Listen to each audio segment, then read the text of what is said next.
Thank you for turning to page 121. Welcome back to page 121. This is part 2 of the two-part series I'm doing on Dungeon Land and this module, EX2, The Land Beyond the Magic Mirror. This also is an adventure written by Gary Gygax for characters levels 9 through 12. This was also set as part of the Castle of Greyhawk setting. This is actually Castle Greyhawk, and Gygax even talks about that a little bit inside. These are based on the Through the Looking Glass and What Alice Found There novel by Lewis Carroll in the mid 19th century. And it's meant to be a lighthearted game break for player characters, but this one has a little bit darker feel to it, which arguably so did Carroll's book. It doesn't have quite the whimsy in a lot of places that the other one had. The other module, of course, being EX1. I just did a video on that. I have to warn in this one that there are spoilers. I can't imagine you care about spoilers for the novel. You might, but there are also going to be spoilers for this module. So please be aware. Okay, I'm going to go ahead and take a look at the gatefold and then start going into some of the history of the module. Okay, here we are. This is the inside of the module. The land beyond the magic mirror is depicted, and the chessboard fields are also depicted. Again, this is just kind of standard for a 1983 TSR module. There's the back. Then we get our 32-page booklet, Land Beyond the Magic Mirror by E. Gary Gygax. No matter the skill and experience of your party, they will find themselves dazed and challenged when they pass into the Land Beyond the Magic Mirror. Again, published in 1983 by Gary Gygax. This was meant to be part of his Castle Greyhawk campaign. One of the reasons I was so excited about it when I got it was that it was part of Castle Greyhawk. At the time, there was really nothing for the players about Castle Greyhawk. It was still an active campaign from the Gary Gygax was running. Therefore, the players didn't really get anything from it. We would get little drops here and there from Dragon Magazine, and then, of course, we would get a module such as this or EX1. So quite a bit of magic doesn't work here, which I ran down in the last module or novel, or sorry, the last video. I'm not going to go through it again, but there's a lot of magic that just flat doesn't work here. And then we get into an interesting house. It's a large wooden house, and we find that this belongs to Murlynd, Murlynd. And this is a character that was run by Don Kay in Gygax's original campaign. And it was kind of neat to see some statistics about him. This is again, a demi-plane of Castle Greyhawk, and he actually had a home there. The house has many bizarre things. It's got a generator in the basement, which is powered by an imprisoned quasi-elemental of lightning. The clock has an actual face that'll talk to you. Different things in the house that you can take. But if you do, you will run afoul of Murlynd, who is a human magic user of 18th level with lots of good magic items, and he's just a very dangerous guy.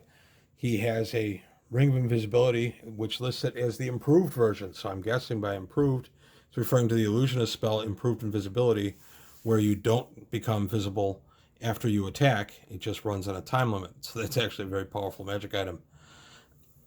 We go out to his garden, fight some creatures out there, and then we end up crossing a stream. Don't cross the streams. And we end up in the chessboard fields, and we end up playing a game of chess. We have the different pieces. Pawns are fighters. There's just all kinds of things here. Bishops, Oliphant for the rooks, lamias for the queen, and a shambling mound for the king. Again, this is a 9th, 12th level adventure written before Unearthed Arcana's weapon specialization came out. So that, as many people know, was quite a game changer in power, especially once you got to 9th and 12th level. So this would be quite a fight for your average 9th, 12th level fighter or party at the time. After we finish with the chess game, we get to the Walrus and the Carpenter. The Walrus is a big walrus that is exceptionally intelligent. The Carpenter is a human thief, a 15th level.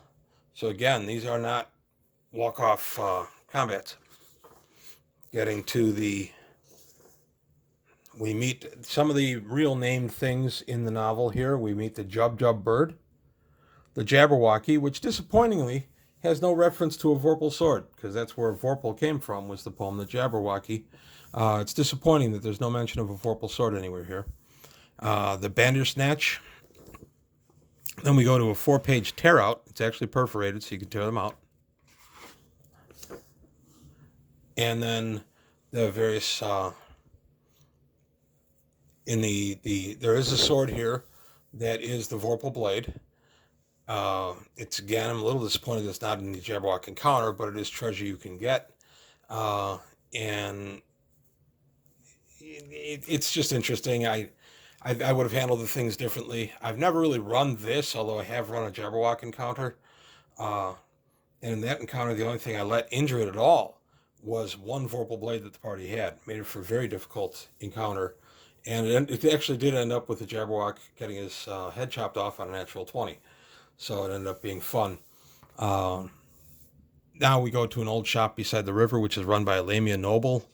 Again, some of this is very powerful. Humpty Dumpty is presented in here. When Humpty Dumpty falls off the wall and shatters, there's a picture of him shattered. You suddenly have 72 frost giants and 24 woolly rhinos come in and stampede you, but actually this is all just an illusion generated by a gnome illusionist thief. He's level 7/7. Again, it's just, it's different. There's the Mad Feast Hall. This is interesting because this is really deadly. You get the Red Queen and the Night Queen and the White Queen, and they are both night hags. Red Queen and White Queen are night hags. It's hard to say. They are disguised and they have an amulet of proof detection location on each, so you can't find anything out about them with any kind of detection spells, that sort of thing. And then you get into the Mad Feast Hall itself, which has all kinds of nasty stuff sitting at the table.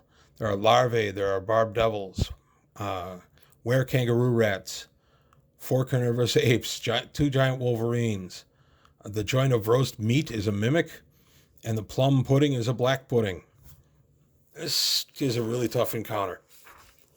So then we get to the afterword, where Gygax talks a little bit more about where this was set and why this was done. It was done to do a little lightening up for the otherwise kind of grim Castle Greyhawk campaign, and it's supposed to be a little more whimsical than that. This one, as I said, is not nearly as whimsical, in my opinion, as the EX1. It's still a quality module. As I said, the only encounter I've run out of this is the Jabberwock. And in this section here, Gary Gygax says, oh yes, there's one more thing. I'm always asked about the name of the books and modules. Merlin, or something close to that, was the name of the late Don K's magic user. Heward is Heward. Zagig is the Merodach Fiend. Each of them gets mentioned in the module. Now we come to the new monsters, which were also in the Monster Manual. Monster Manual 2, which is also published in 83. We get 3 pages of them, 4 pages, and then we get some new spells, which was pretty exciting. This is the main thing I really took away from this book, is these new spells were pretty interesting. I especially liked Phantom Steed, Phantasm Conjuration. A lot of these made it into Unearthed Arcana. And then we go to magic items, and a lot of these made it into Unearthed Arcana as well. So this book was really good as a preview for Unearthed Arcana. I have never really run it, as I said in my previous video. Whimsical modules, Feywild, that kind of thing doesn't resonate well with my group. I don't know why, but it doesn't. So this would be a similar kind of thing. I just put the Jabberwock into a dungeon as a standalone encounter. That went pretty well. Both of these videos, EX1 and EX2, are available on DriveThruRPG. They're around $8, $9 for the PDF, and EX1 is available as a print on demand for about $12. EX2, for whatever reason, is not available as a print on demand. Also, both of these are available affordably through eBay. So that's it for today. I hope you enjoyed it, and if you did, please like and subscribe, and I'll see you next time on page 121. Well, that closes the book on another episode of page 121. Please leave your comments below, and if you enjoyed what you saw, go ahead and hit the like button and subscribe to the channel.